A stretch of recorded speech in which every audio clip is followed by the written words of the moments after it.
Welcome to Invest in Yourself, the Digital Entrepreneur Podcast. Join the podcast mogul Phil Better as he interviews successful entrepreneurs that make their living in the digital world. Now, let's join your host, Phil Better, and his special guest today on Invest in Yourself, the Digital Entrepreneur Podcast. Gentlemen, welcome back to another episode of Invest in Yourself, the Digital Entrepreneur Podcast. I'm, of course, your host with the most, Phil Better, and I'm excited to introduce our guest today. They are a dynamic professional with over 20 years of experience working with global corporations, combining scientific knowledge with behavioral-based strategies to empower sales teams to excel. Our guest is also an accomplished sales strategist, leadership coach, and thought leader with over 15 years of experience in sales and sales leadership roles. With a passion for personal branding and breaking barriers to success, they have delivered winning sales strategies for B2B organizations known for expertise in sales coaching techniques and building sales-enabled cultures. Our guest empowers high-performing teams and resolves customer challenges through problem-centric training. With a focus on leadership development, equality, diversity, and inclusion in sales and strategic marketing, they offer valuable insight for achieving sustainable growth. As sought-after speaker and consultant, our guest excels in navigating complex sales procedures and delivering exceptional value to their clients. Please welcome our guest, Wesleyne Whittaker. Wesleyne, thank you so much for being here. Thank you so much for having me. I'm excited to chat with you. I'm excited to chat with you because I read up on you. I was like, ooh, this is going to be fun. I'm going to have a great time. She's going to tell me everything I need to know to transform my sales goals and of course, the audience who are budding entrepreneurs. They may not be so good at sales, so I'm glad we have you, another sales expert, to help us here. But before we get into everything, I want to know from you, who are you, Wesleyne? Tell us. Who am I? Okay. When I get that question, I can go so many different places. I would start with I am a single mom of two amazing boys, a 15-year-old and a 9-year-old. I am a recovering chemist. I started my career in the petrochemical world, and I moved into sales. And I tell people when I got into sales, I finally figured out what I wanted to be when I grew up because I loved everything about it. And because of my sales and my tenacity for sales, I made a really fast ascent to international sales manager. And from there, I became an entrepreneur because I wanted to focus and help organizations build these strong sales cultures with leaders that were thriving and people who were hitting their number each and every month. I love that. I love how you're looking to help people. That helps the businesses, so everybody wins. So you went from, like you said, you're a recovering chemist. So you smart. You're super smart. I guess you can say that. Yeah, I'll take that. Yeah, you should take that because that's true. Because chemistry is not that easy. So someone says they're a recovering chemist, either they never finish. But seeing as how you worked in the petrochemical world, and you did fairly well for yourself, as you said. Why did you want to become an entrepreneur? Like, where was that moment that was like, oh, this is the thing I want. I want to be an entrepreneur. I was at a place in my career where the last organization I was with, it just wasn't a challenge anymore. Once I got in there, it was hard to get the team together, get them all marching on the same accord, getting everybody hitting their numbers. And then once they were fixed, I was bored. And I was like, maybe I need a new job. So I started looking for a new job, but I'm like, it just seems more boring to me. So I decided, I was like, well, let me try to do this. And so I stepped out on my own. And, my entrepreneurial story, I tell people I worked full time as a corporate employee and had my business for 9 months before I decided to step out on my own because I wanted to see, can I do this? A lot of times we think like, yeah, it's glitzy, it's nice working for yourself, but it's not. It's hard.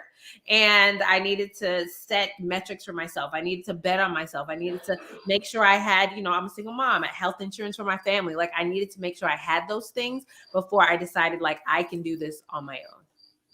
I like that. I like how you like most people kept the 9 to 5 because 9 to 5 pays the bills. Yes. And then you saw in that 6 to 9 month area, like, okay, this is possible. What were the first like 2 to 3 months like? Like, find your thing, your niche, your je ne sais quoi, your unique ability? So I knew what I was good at. That's one thing that I can say. I have always known where my strengths lie, and I know where my strengths don't lie.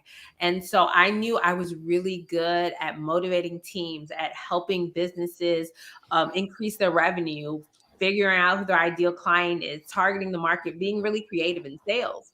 And so I decided that's what I was going to do. When I started my business, I actually started it and I was working as an outsourced sales manager. So I would go into small businesses and I would work within their company for a day to a day and a half each. And I was the outsourced sales manager. And so that's literally how I started.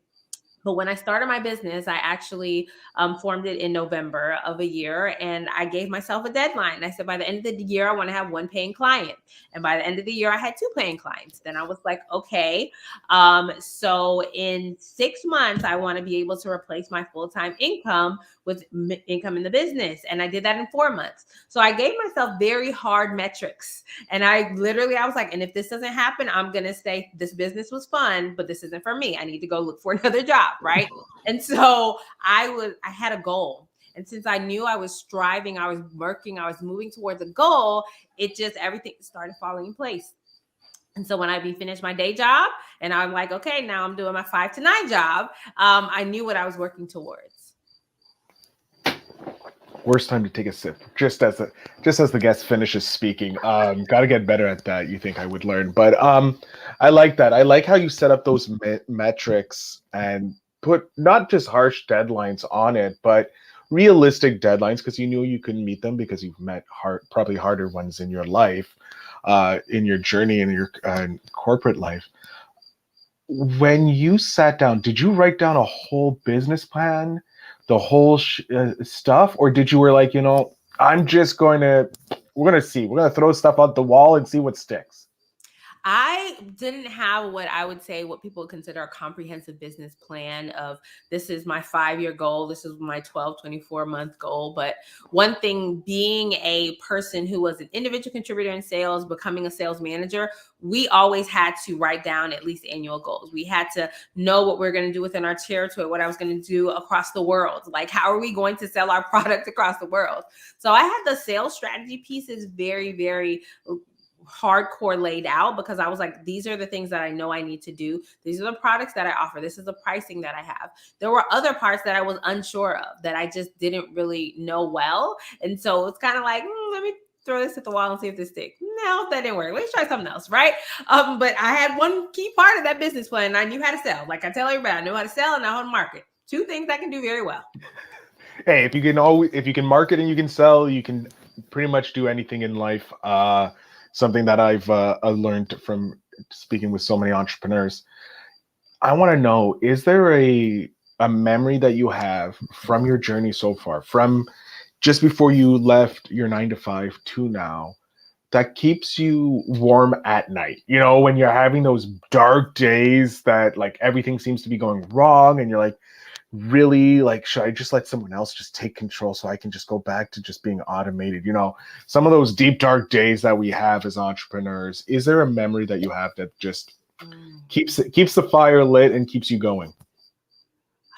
I don't know if there is I would say it's a collection of memories. Okay. Because, you're a podcaster. I'm a podcaster too. I have 2 podcasts. And even as early as yesterday, I was like, yeah, I think I just want to stop this one podcast. Yeah, I just don't want to do it anymore. It's just a lot of work. And I'm not sure if this is what I want to do anymore. And then out of nowhere, I get a random text message from somebody I don't talk to that often. And they're like, your podcast today almost brought me to tears. It was so good. It was this, and that. And I was like, thank you. I needed that, because I was actually thinking about, taking a break. And the person said, like, literally, because one of the podcasts I have is called Daily Love Letters from God. It's like a 2 to 3 minute little snippet of me just, sharing something. And the person was like, this is the only meditation that I get all day. Sometimes I listen to one of these all day long, and it's the only thing that has gotten me through this horrible year of my life. I get messages like that on that. I get messages like that from sales leaders who have told me I've been the most influential person in their life. Like me, the most influential person in your life. So when I get messages from people that I've worked with, lives that I've impacted, I know that I'm doing this very important work. I am helping people in some parts really face their demons, because a lot of times when you're not selling, you're not leading the way that you need to, it's because of some kind of trauma or something that's happened to you in life. And so we have those conversations. We get deep and then we get tactical. I'm like, now we fixed what's going on underneath the surface. So now let's get out there and sell. Let's get out there and lead. And so those, I would say those collection of memories are what keep me going. Oh, I love that. I love when you get a random message from a listener of your podcast that says, hey, this episode XYZ helped me. And it's just like, and for you with those daily letters, love letters or letters from God, that's even better, because it's like, that's a more impactful because it's on that spiritual level and you're connecting with someone on a spiritual level. I'm jealous of you. I'm just saying, just super jealous of you for that. But I know I get stuff that you probably will be like, I'm jealous of you getting that. So we're going to move on. What is the other podcast you have? Because I'm always interested to talk with fellow podcasters. It's called Transform Sales. And so on it, I interview sales leaders, entrepreneurs, business leaders. And I really want to know, like, what was it like going from, being an individual contributor or an engineer to being a sales manager? What are the struggles that you're having? And so we have really great conversations around all kind of topics and all kind of things. I love it. I'm going to definitely go ahead and add it to my playlist so I can learn some more, because I'm going to have to eventually lead a sales team if I want to scale to the next level. Yes. Is there something that you would love to change in the sales world? Ooh.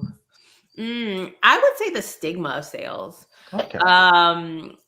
So people have this really bad perception of sales, and they think that it is sleazy and it is hard and no one can do it. They can't do it. Like, it's just a lot of things. And so as an entrepreneur, you know how to make your product, you know how to deliver your service, but it's really hard to sell and market it because you're so focused on yourself and you're not really focused on the customer. And so what happens is people are so very self-centered in sales that they so often make it come off very pushy and very sleazy and very slimy. But if we could change that stigma and we can realize, I tell people, as a salesperson, you're just like a doctor. Your job is to diagnose a problem. What is the problem that my prospect is having? And if you go in and you ask questions just like a doctor asks questions, then you recommend the one thing, not vomit everything you can do on them, then the whole profession would be better because you would be helping people diagnose their problems and giving them solutions that they need. We could end the episode right there. Boom, that's it. Boom, that's a full episode right there. You want to learn how to sell, figure out, become a doctor. That's why we need people from different careers jumping in, because they're bringing that different logic into the world. That's why we need, recovering chemists in the world of sales, because they can look at something. Was it difficult going from like being a chemist to sales, or was that just like you just naturally took at it? So I had no clue what I was doing. So my very first sales job, because I got the job and they said, oh, we're having an international sales meeting. You're going to Germany for 2 weeks. I said, okay, great. So they sent me to Germany for 2 weeks and I learned all about the products and they had all of these technical meetings. And then so I'm in my job for a month and they're like, now go sell. I'm like, what are you even talking about? I don't know what I'm doing. Like, I know what the product does, but I don't know how to talk to people. I don't know what to do.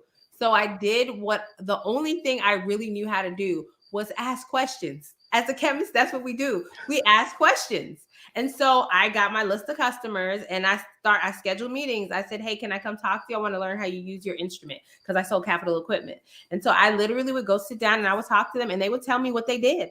And I'm like, okay, that's cool. And so once I figured out what they did, I'm like, I need 10 people like you. So I go find 10 people like them. And I'm like, hey, so what are you doing to solve this problem? Literally, I use what I knew as a chemist and turned it into selling. And it really worked because I became really good at it. Like, I became really good at it. Like, even in that first year, I took a territory that was, they actually really set me up for failure because the territory they put me in produced $50,000 the year before. 50,000. And within 12 months, I took it to $500,000. Let's go. I didn't know what I was doing. I didn't know what I was doing. I was just out there asking questions, telling people, can I play with let me show you this. And then I knew how to use the instruments, right? Because I was in the lab. So then I would take the instruments and I would show them. I'm like, these are the ways that you can use it. And they're like, that's cool. So yeah, it was not easy, but I used what I had. And that is the key that people need to know. Use what you know. Don't try to become somebody that you're not. Use what you have. I love it. It's another piece of great advice is use what you know, and people will just.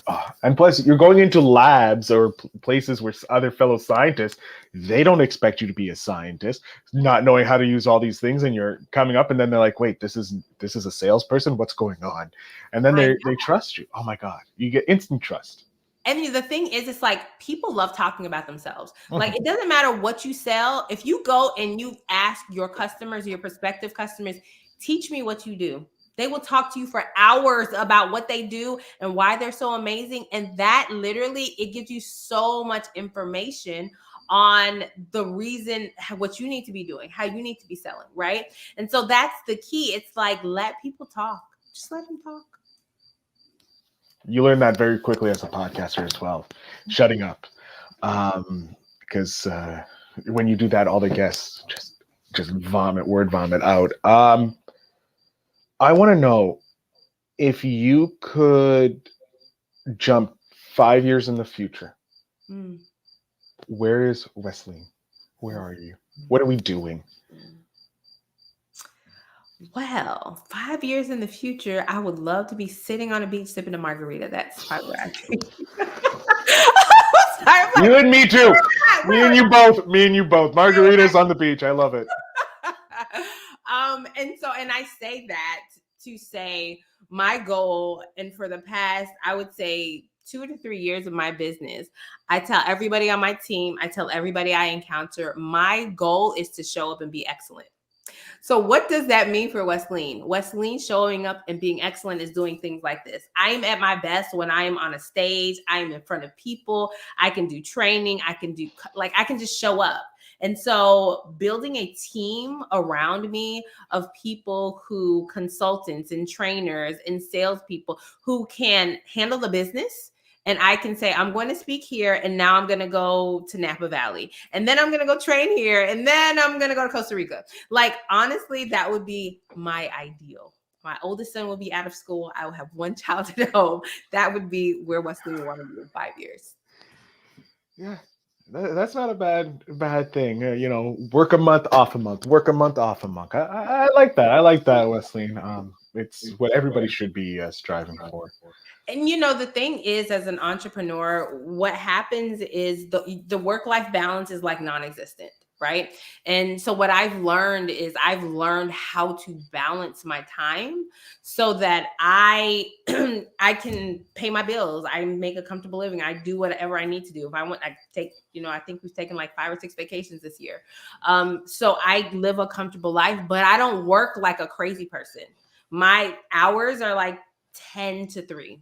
And that is it. Like, I don't take any meetings before 10. And after 3, when I pick my kids up, that I'm done. And it's because I know how to value my services. So I don't undervalue myself. So I'm not doing a lot of work for a little bit of money. So if somebody wants to work with me, they have to invest in that, right? And I'm not out here like going after crumbs, and I'm not after like just grabbing the scraps. And as entrepreneurs, that's really important. Value your services, right? Don't overwork yourself. Take breaks. Your mental health is important, and build a team around you that can support you even when you're not there. Listen, I was going to ask for some wisdom from you, but you seem to be just doling it out without me even asking. So I'm loving this. But what one single piece of advice do you have for my entrepreneurs in waiting, if we will, or waiting to jump, to start that journey? When you start your journey, it's really important to have some mile markers. And I mentioned how important that was before.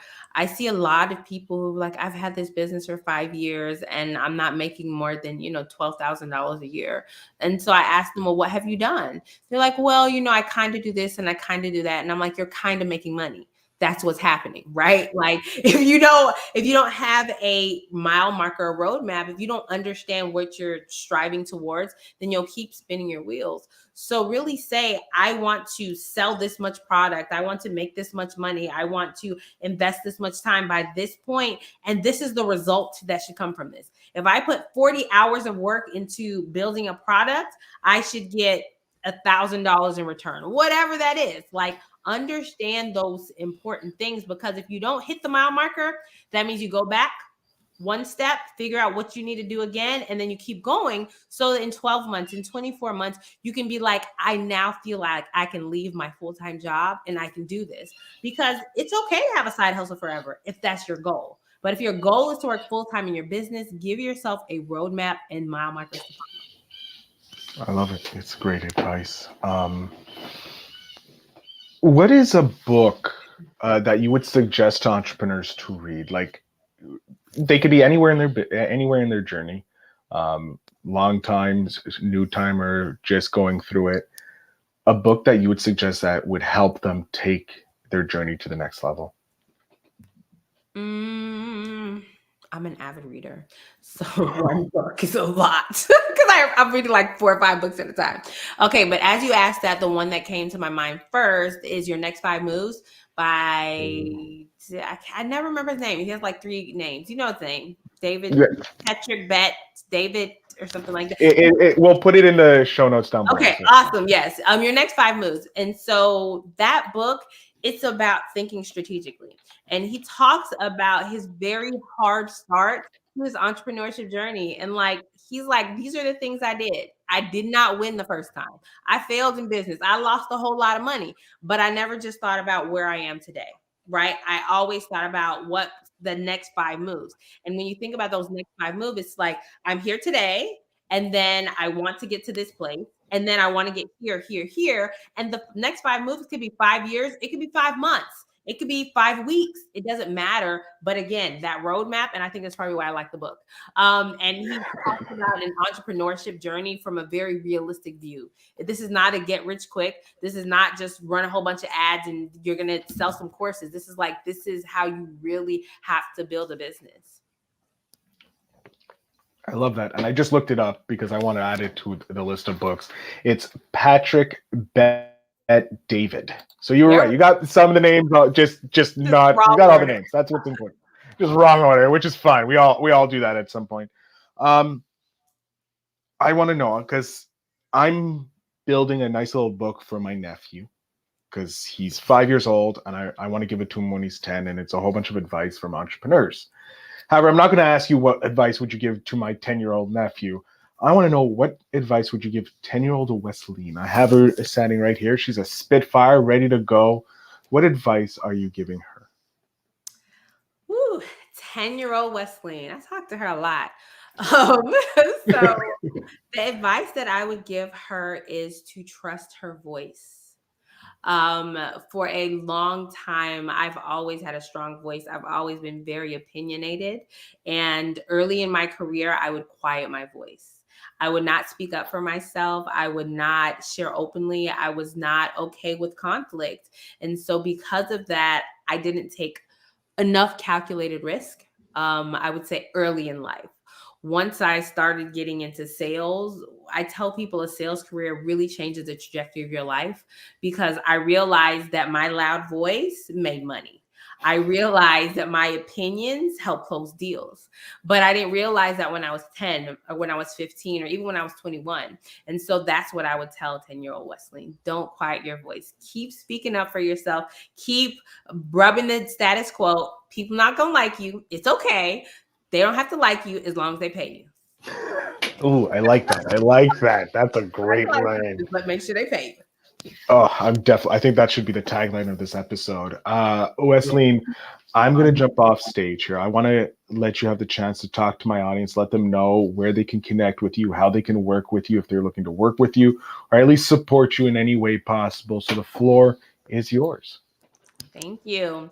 I am big on LinkedIn. I post content on there every single day. And the best way to get in contact with me is on LinkedIn. So send me a message on there and say you heard me on the podcast and you want to grab some time on my calendar. And on my LinkedIn profile, there are a lot of resources. I have questions you need to ask in discovery meetings, how you can set yourself as a better leader. And there's also a link to my calendar.